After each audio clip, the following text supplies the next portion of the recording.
Hello बच्चों, आप सभी का स्वागत है। This is your Rupam sir from Dhyanam classes. आज हम लोग क्लास 12th पोइट्री का फर्स्ट चैप्टर हम लोग का कंप्लीट हो चुका है। आज हम लोग ऑब्जेक्टिव लेकर के आए हैं। आज हम लोग ऑब्जेक्टिव लगभग 30 से 31 ऑब्जेक्टिव है। अगर आपने यह पूरा कर लिया, आपको यह कुल ऑब्जेक्टिव, टोटल ऑब्जेक्टिव अगर आपका कंप्लीट हो जाता है, तो एक भी अगर इस चैप्टर से प्रश्न आएगा तो एक भी प्रश्न इस ऑब्जेक्टिव से बाहर नहीं रहेगा। यह वादा रहा आपसे। ठीक है बच्चों, हम लोग स्टार्ट करते हैं आज का क्लास। ठीक है, और क्लास को अधिक से अधिक शेयर करें। और अगर आपने पिछला वीडियो नहीं देखा है तो सबसे पहले आप उस वीडियो को देखिए। फर्स्ट डे का, सेकेंड डे का, आज डे थर्ड है हम लोग का, जो ऑब्जेक्टिव आज हम लोग पढ़ेंगे जिसमें। ठीक है बच्चों, आगे चलते हैं। स्वीटेस्ट लव यानी प्रियतम या मेरी प्यारी महबूबा, आई डू नॉट गो, मैं नहीं जा रहा हूँ। जॉन्डन साहब के द्वारा जो है यह कविता रचा गया है, जिसमें जॉन्डन साहब के बारे में आपको मैंने बहुत सारा पॉइंट बताया था जिसको याद रखना होगा। उनका जन्म, उनका मृत्यु, कैसे कवि थे, मेटाफिजिकल पोएट थे। उनका जन्म 1572, मृत्यु 1631। उनकी पत्नी का नाम क्या था? एनेमोर। उसके बाद कौन से यूनिवर्सिटी से उनको निकाला गया था, किस कारण से निकाला गया था। और मैंने बताया था वह 9 अभियान यानी दो 9 अभियान में भाग लिए थे, और 9 अभियान के ही दौरान जो है यह कविता जो है प्रस्तुत किया गया था एनीमोर को मनाने के लिए। जो है इस बात को ध्यान में रखिएगा। ठीक है बच्चों, आगे चलते हैं हम लोग। Objective type questions. ठीक है बच्चों, आगे चलते हैं। पहला क्वेश्चन आज का डे थर्ड में जो पहला ऑब्जेक्टिव है उसको ध्यानपूर्वक देखिएगा और बनाने का प्रयास कीजिए। अगर हो सके तो आप वीडियो को पॉज कीजिए और रोक करके आप पहले इसमें टिक कीजिए। आप देखिए आपका स्कोर कितना जाता है और आप कमेंट कीजिए। ठीक है बच्चों, और अधिक से अधिक वीडियो को शेयर कीजिए, हर उस जगह पे पहुंचाइए जहां पे इस वीडियो का नीड है। जो भी बच्चा अंग्रेजी में, इंग्लिश में पुअर है, उसके पास यह वीडियो जो है पहुंचाइए ताकि वह भी अच्छा कर सके। ठीक है, पहला जो आज का हमारा ऑब्जेक्टिव है, John Donne study law and red. यहां पे रेड क्योंकि पास्ट में है, रीड का सेकेंड फॉर्म है, इसलिए मैंने रेड बोला। स्पेलिंग सेम होगा लेकिन प्रोनाउंसिएशन बदल जाएगा, इसको रेड पढ़ेंगे।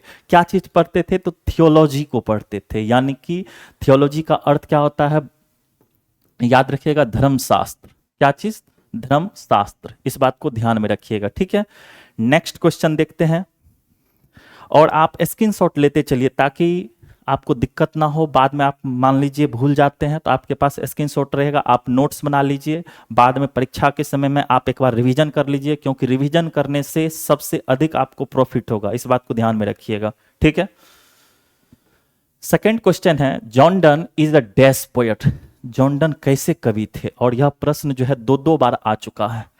तो जॉन डन मैंने पहले भी बताया था मेटाफिजिकल पोएट थे। कैसे कवि थे? मेटाफिजिकल, आध्यात्मिक। मेटाफिजिकल का अर्थ क्या होता है? आध्यात्मिक कवि थे। ठीक है, आगे चलिए। But believe that I shall make, लेकिन विश्वास करो मैं बनाऊंगा स्पीडियर जर्नी, यानी सबसे तेज यात्रा मैं लूंगा। सिंस टेक इज फ्रॉम, यह कहां से लिया गया? आपको क्या करेगा एग्जाम में, एक पोयम में से कोई एक लाइन उठा करके दे देगा और पूछ देगा यह जो लाइन है या जो पंक्ति है वह किस पोयम से लिया गया है। ठीक है, तो sweetest love I do not गो से यह जो है लाइन लिया गया है बच्चों। ठीक है, आगे देखिए, स्क्रीनशॉट लेते चलिएगा आप लोग। John Donne thinks that is certain. John Donne क्या चीज सोचते थे जो एकदम निश्चित है? तो जॉन्डन ने कहा था, आपको याद होगा, जॉन्डन साहब कहते हैं मृत्यु तो निश्चित है, चलो मृत्यु का एक नाटक करते हैं। तो उनका मानना था मृत्यु आज नहीं तो कल आना ही है, अंत में तो मृत्यु सबका होगा, उनका यह मानना था। तो death is certain, death is certain, याद रखिएगा बच्चों। ठीक है, डेथ दो, हम बताए थे दो का अर्थ कल क्लास में। यू क्या होता है बच्चों? यू, याद रखिएगा। थोड़ा सा पेन में चेंज कर लूं, क्या होता है बच्चों? यू। ठीक है, डेट दो लविस्ट मी, जैसा तुम कहती हो मुझे प्यार करती हो।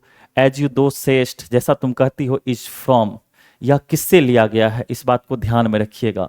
तो याद रखिएगा, यह sweetest love I do not गो से लिया गया है। जैसा तुम कहती हो तुम मुझसे प्यार करती हो, यह पंक्ति किससे लिया गया है, तो याद रखिएगा यह जो है एग्जाम में भी आया है और आपके पिछले पिछले साल ही आया हुआ यह प्रश्न है, इतना ज़्यादा इंपॉर्टेंट है। ठीक है, याद रखिएगा sweetest love I do not go. ठीक है, आगे चलते हैं। John Donne compare his journey of life to that of the. John Donne साहब अपने जीवन की यात्रा किससे कंपेयर करते हैं, किससे तुलना करते हैं, तो यह एग्जाम में भी आया हुआ है पिछले साल ही। तो याद रखिएगा, Donne compare his journey of the life to that of the, किससे अपना जीवन का जो है तुलना करते हैं, अपनी जो यात्रा है वह किससे तुलना करते हैं, तो याद रखिएगा सन। और सन का स्पेलिंग याद रखिएगा, ये ओल्ड स्पेलिंग है। ठीक है बच्चों, आगे चलते हैं।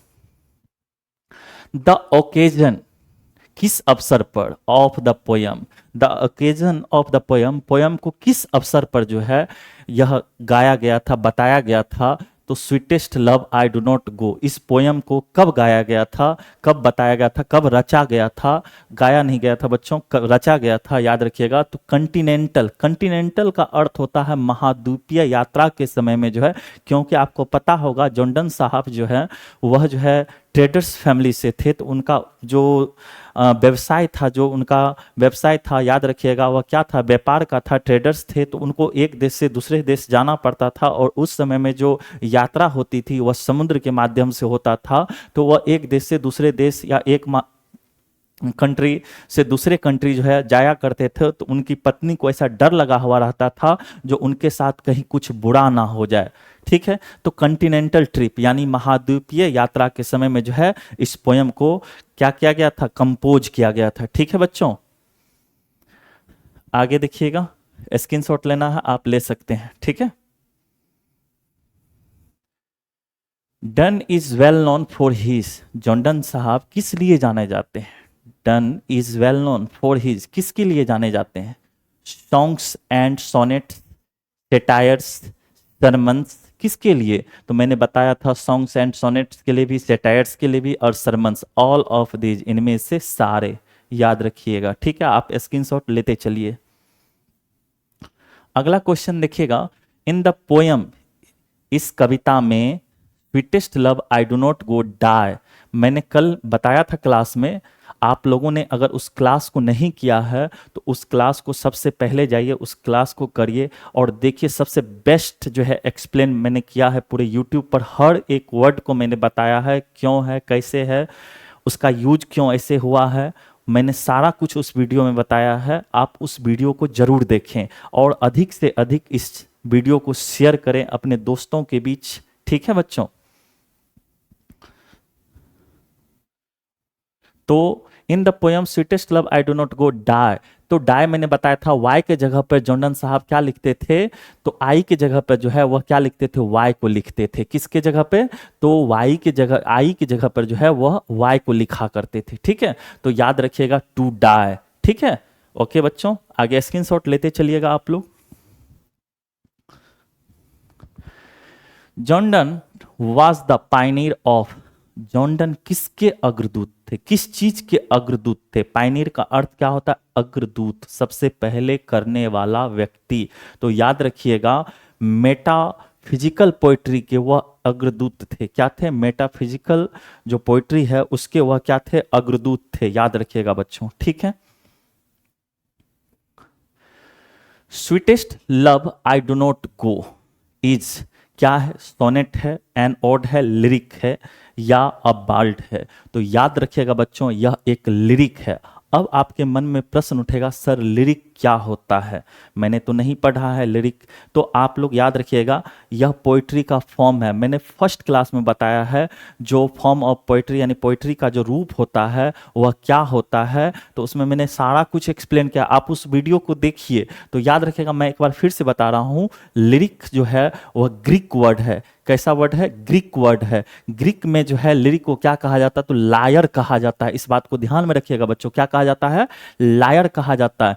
और और इसको तब लिरिक हम लोग कहते हैं जब कोई जो है ऑथर, जो कोई पोइट्री में अगर कोई कवि अपने मन के भाव को या अपने मूड को, अपने फीलिंग को अगर एक्सप्रेस कर रहा है किसी कविता में, अपने मूड या अपने फीलिंग को एक्सप्रेस करता है तो उसी को लिरिक कहते हैं। तो याद रखिएगा लिरिक क्या है। लिरिक वर्ड ग्रीक लैंग्वेज से लिया गया है और लिरिक जो है ग्रीक में क्या कहा जाता है, लायर कहा जाता है। इस बात को ध्यान में रखिएगा, ठीक है बच्चों। आगे चलते हैं।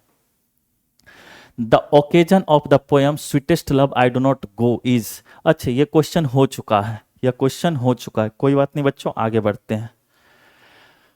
John Donne wants to go away. John Donne दूर जाना चाहते हैं, because he is not tired on his. किससे वह थके नहीं थे, ठीक है। तो मदर से, फादर से, बिलव्ड से या सिस्टर से। तो याद रखिएगा आप, वह जो है अपनी प्रेमिका से नहीं थके थे। हो सकता है एग्जाम में आपको एनेमोर दे दे, ठीक है, या हो सके तो वाइफ दे दे, हो सके तो बदल करके बिलव्ड दे दे। तो बिलव्ड का अर्थ क्या होता है बच्चों, प्रेमिका, ठीक है, प्रेमिका, याद रखिएगा, ठीक है बच्चों। आगे चलते हम लोग। The poet John Donne is a better than. John Donne किससे खुद को अच्छा समझते हैं, किससे अच्छा समझते हैं? तो याद रखिएगा वह खुद को सन से अच्छा मानते हैं, ठीक है। वह अपने आप को सन से अच्छा मानते हैं। जो सन के पास कोई डिजायर नहीं है, कोई सेंस नहीं है, फिर भी वह आता है, मेरे पास तो है, मेरे पास उससे ज़्यादा स्पर्श है, ज़्यादा विंग्स है, जिसके कारण मैं वापस आऊँगा। मेरे पास तुम हो, इस कारण से मैं वापस आऊँगा, ठीक है। आगे चलते हैं। Dash wants to gladly accept death. कौन जो है खुशी खुशी, ग्लैडली का अर्थ होता है खुशी खुशी, ठीक है बच्चों। ग्लैडली का अर्थ क्या होता है, खुशी खुशी। कौन खुशी खुशी मृत्यु को जो है एक्सेप्ट करता है, स्वीकृत करता है? तो जॉन डन साहब जो है, यहाँ पे देखिएगा एग्जाम में आप कंफ्यूज मत हो जाइएगा। दोनों जगह, एक जगह जॉन डन है, एक जगह जॉन किट्स है। तो दिमाग में आपको जो है तेजी से नहीं करना, आपको सोच करके जो है ऑप्शन को चूज करना है, ठीक है। तो जॉन डन साहब जो है वह खुशी खुशी मृत्यु को अपनाने के लिए इस कविता में तैयार थे, रेडी थे, ठीक है। अगला क्वेश्चन देखिए। John Donne present himself in the sweetest love I do not go. John Donne खुद को जो है कैसे प्रस्तुत करते हैं sweetest I love do not go में, sweetest love I do not go में किस प्रकार से खुद को जो है प्रस्तुत करते हैं? तो याद रखिएगा the first person singular number, the first person plural number, the third person singular number, none of these. किस प्रकार से अपने आप को वह एक्सप्रेस करते हैं, जरा आप लोग कमेंट कीजिएगा, ठीक है। तो याद रखिएगा the third person singular number, क्योंकि जॉन डन है तो किसी का नाम है, तो आपको पता होगा किसी का नाम किसके रूप में आता है, थर्ड पर्सन में आता है। थर्ड पर्सन का सिंगुलर नंबर होता है, तो आपको याद रखना होगा थर्ड पर्सन का सिंगुलर नंबर, थर्ड पर्सन का सिंगुलर नंबर के रूप में अपने आप को वह प्रेजेंट करते हैं, ठीक है। आगे देखिएगा। Sweetest love I do not go has been addressed to. Sweetest love I do not go किसको जो है संबोधित किया जा रहा है? तो आपको बताना किसको संबोधित, एनेमोर को। तो यहाँ पे है John Donne's sisters, John Donne's mothers, Donne's friend, Donne's wife. तो किसको जो है यह कविता सुनाया जा रहा है, किसको जो है मनाने का प्रयास किया जा रहा था? तो मैंने बताया था कल के क्लास में, जो वह अपनी पत्नी को मनाने का, यानी एनेमोर को, ठीक है। तो डन्स वाइफ, याद रखिएगा बच्चों, क्या, डन्स वाइफ, ठीक है, याद रखिएगा आप। हाँ, आप स्क्रीनशॉट लेते चलिएगा, ठीक है। John Donne belongs to dash family. John Donne किस परिवार से बिलोंग करते थे? जॉन डन किस परिवार से बिलोंग करते थे?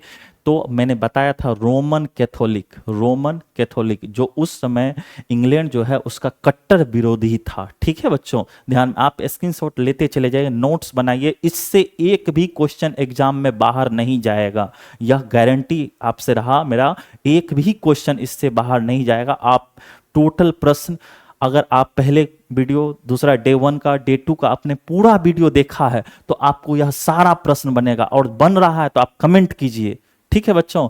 अधिक से अधिक आप कमेंट कीजिए, अधिक से अधिक वीडियो को शेयर कीजिए और लाइक कीजिए, ठीक है। आगे चलते हैं हम लोग। The speaker soul away when the beloved. कहता है स्पीकर का जो है सोल आत्मा जो है कब दूर चला जाता था, कब बताइए, कब दूर चला जाता था उसका आत्मा जो है, कब दूर चला, जब चीट, रिग्रेट, साय, डाय। तो या मैंने बताया था साय, क्या चीज, सायस्ट। यहाँ पे साय का भी अर्थ वही होता है, याद रखिएगा। जब वह कराहती थी, इसका अर्थ क्या होता है, कराहना। ठीक है, क्या होता है, कराहना, हाँ, कराहना। तो जब वह कहराती थी तो उस समय जो है उसका आत्मा क्या हो जाता था, दूर चला जाता था। क्या चला जाता था, दूर। और जब वो रोती थी तो उसका ब्लड क्या होता था, एकदम पतन होने लगता था, खराब होने लगता था, सड़ने लगता था जब वह रोती थी। याद रखिएगा, प्रश्न आएगा। Jordan had to leave, Jordan had to leave which university because of his religion. Jordan को किस यूनिवर्सिटी को जो है छोड़ना पड़ा, किस यूनिवर्सिटी से उनको निकाल दिया गया उनके धर्म के कारण, ऑफ हिज रिलीजन, उनके धर्म के कारण किस यूनिवर्सिटी से जो है उनको जो है निकाल दिया गया। तो मैंने बताया था ऑक्सफोर्ड यूनिवर्सिटी। कौन सा यूनिवर्सिटी, ऑक्सफोर्ड यूनिवर्सिटी जो है उनके धर्म के कारण जो है उनको निकाल दिया गया था। ठीक है बच्चों, ध्यानपूर्वक एक एक चीज को देखिए। Where was Jordan born, Jordan का जन्म कहाँ हुआ था, जॉर्डन का जन्म कहाँ हुआ था, टोक्यो, पेरिस, काठमांडू, लंदन, कहाँ पे हुआ था। तो जॉर्डन का जन्म जो है वह कहाँ हुआ था, लंदन में हुआ था। जॉर्डन का जन्म कहाँ हुआ था, लंदन में। आप स्क्रीनशॉट ले लीजिए, ठीक है। तो जॉर्डन का जन्म कब हुआ था, तो याद रखिएगा 1572, मृत्यु 1631। और कहाँ हुआ था, अगर यह पूछ दे तो याद रख लीजिएगा लंदन में उनका जन्म जो है हुआ था। ठीक है, आगे चलते हैं। द स्पीकर्स ब्लड डिके, यानी स्पीकर्स का जो खून है, जो वक्ता का खून है, यानी कवि का जो खून है, वह क्या होने लगता है, डिके, यानी सड़ने लगता है, पतन होने लगता है। When the beloved, when the beloved, जब उसकी प्रेमिका, जब उसकी प्रेमिका क्या चीज, रोती थी, जब उसकी प्रेमिका रोती थी तो उसका ब्लड क्या होने लगता था, सड़ने लगता था, गलने लगता था, पतन होने लगता था। जब उसकी प्रेमिका क्या, जब वह रोती थी उसकी प्रेमिका। ठीक है, आगे चलते हैं। वेयरनेस मीन्स, वेयरनेस का अर्थ क्या होता है, वेयरनेस का अर्थ क्या होता है, तो मैंने बताया था उबान, थकान। ठीक है, और यह जो है लिखा गया है, यह ओल्ड इंग्लिश में लिखा गया है। मैंने कल के वीडियो में बताया, आप कल का वीडियो जरूर देखें, उसमें सबसे बेस्ट जो है एक्सप्लेन किए हैं वीडियो को। ठीक है, हर एक चीज को बताए हैं उसमें। तो वेयरनेस का अर्थ क्या मैंने बताया था, थकान या उबान।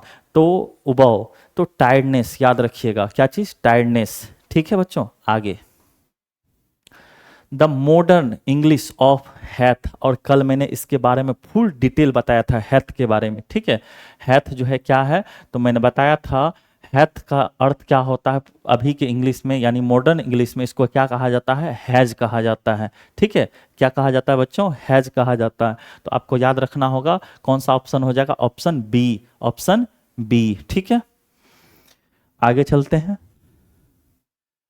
Who can't, who can't add another hour when good fortune fall, कौन नहीं जोड़ सकता है, अगर किस्मत, अच्छा किस्मत आ जाए तो कौन नहीं जोड़ सकता है। तो याद रखिएगा, मानव जो है, मानव के पास इतनी शक्ति नहीं है जो वह अगर उसका अच्छा समय चले आए तो वह अपने अच्छे समय में कुछ पल, कुछ क्षण और जोड़ ले। ऐसा जो है मानव के पास शक्ति नहीं है। और यह जो है याद रखिएगा, कविता में बोला भी गया है। ठीक है, जो मेंस पावर जो है काफ़ी ज़्यादा फीबल है, कमज़ोर है, दुर्बल है, इस कारण से वह जो है अपने अच्छे समय में जो है वह एक घंटा या पल, समय जो है और नहीं जोड़ सकता, और ना ही जो है अपना बीता हुआ समय जो है वह ला सकता है, रिकॉल कर सकता है। ठीक है, आगे चलिए। ही हैथ नो डिजायर, हैथ का अर्थ मैंने बताया था हैज, और ही किसके लिए आया है, सन के लिए। ही हैथ नो डिजायर नोर सेंस, उसके पास ना ही कोई डिजायर है, ना ही इच्छा है, ना ही सेंस है। Nor half so short a way is composed, यानी कि ना ही उसके पास कोई छोटा मार्ग है, इसको किसने कंपोज किया है, किसने रचा है।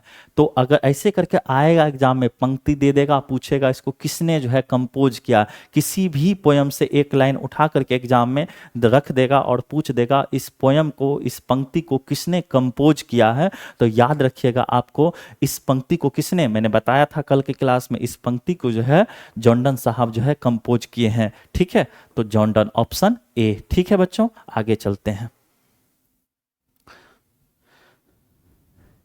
ही हैथ नो डिजायर नोर सेंस नोर हाफ सोट, ये तो हो चुका है। What are the things that the sun does not have? What are the things that the sun does not have? क्या ऐसा चीज है जो सन के पास नहीं है? क्या ऐसा चीज है जो सन के पास नहीं है? कल की क्लास में मैंने बहुत बार बताया था जो सन के पास क्या नहीं है, तो सन के पास ना डिजायर है, ना ही सेंस है, ना ही कोई बिलव्ड है। ठीक है, बिलव्ड हम अपनी ओर से जोड़ दिए हैं, ना ही उसके पास डिजायर है ना ही सेंस है, लेकिन फिर भी वह जो है जाता है और दोबारा फिर चला आता है। कहा भी गया है पोयम में, yesternight the sun went hence, पिछली रात जो है सूरज यहाँ से चला गया था, येट इज हियर टुडे, फिर देखो आज यहाँ पे आ गया है। ठीक है बच्चों, आगे देखिए। Which type of lover never be part away? किस प्रकार के लवर, किस प्रकार के प्रेमी एक दूसरे से जो है जुदा नहीं होते हैं? तो मैंने बताया था ट्रू लवर जो होता है, सच्चा प्यार जो है होता है, वह एक दूसरे से कभी जुदा नहीं होता है। लेकिन अभी के समय में ऐसा कुछ भी नहीं है, आज कहीं और परसों कहीं और। ठीक है, अभी ऐसा समय जो है चल रहा है हमारा। ठीक है, तो which type of lover never part away, तो याद रखिएगा जो किस प्रकार का लवर प्रेमी जो है एक दूसरे से जुदा नहीं होते हैं, तो ट्रू लवर्स यानी सच्चा जो प्रेमी होता है वह एक दूसरे से कभी भी जुदा नहीं होते हैं। ठीक है, आगे देखिए।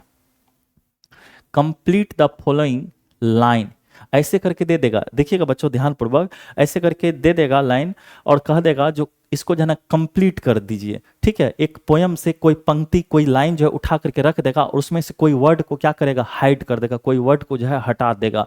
आपको उस वर्ड को फिल करना रहेगा। एक नंबर यह आता ही आता है, आप ध्यान में रखिएगा। ठीक है, complete the following line, yesternight the went hence yet is here today, आज देखो पिछली रात जो है सन यहाँ से चला गया, आज फिर यहाँ पे है और इसको कंप्लीट करना है। तो यस्टर नाइट द डैश वेंट, क्या चला गया था रात में? तो इसे भी आप दिमाग लगाइएगा थोड़ा सा, तो क्या चला गया था पिछली रात? तो रात में क्या चला जाता है? सन चला जाता है। क्या चला जाता है? सन। और इसके बारे में मैंने बताया था, यह ओल्ड इंग्लिश में लिखा हुआ है। ठीक है बच्चों, ध्यानपूर्वक। आज का जो है हमारा वीडियो खत्म हुआ। आपसे निवेदन है आप अधिक से अधिक इस वीडियो को शेयर करें और हर एक बच्चा के पास पहुंचाइए इस वीडियो को। कि ध्यानम क्लास की ओर से जो है क्रैश कोर्स स्टार्ट हो चुका है और सभी जो है जो भी लेसन अभी नहीं स्टार्ट हुआ है, जो भी सब्जेक्ट अभी नहीं स्टार्ट हुआ है, वह भी जल्द ही स्टार्ट हो जाएगा। आप रखिए मंडे या ट्यूसडे से जो है सारा का सारा फिजिक्स केमिस्ट्री सब स्टार्ट हो जाएगा। आपका टोटल सब्जेक्ट का क्रैश कोर्स होगा, यह आपसे वादा रहा, वह भी बिल्कुल निःशुल्क और अच्छे क्वालिटी के साथ बिहार के दिग्गज शिक्षकों के साथ आपकी तैयारी होगी। आप सिर्फ अपने आपको जो है इस चैनल को जो है अधिक से अधिक शेयर करें, इस चैनल के ऊपर भरोसा रखें। ठीक है, चलते हैं, धन्यवाद।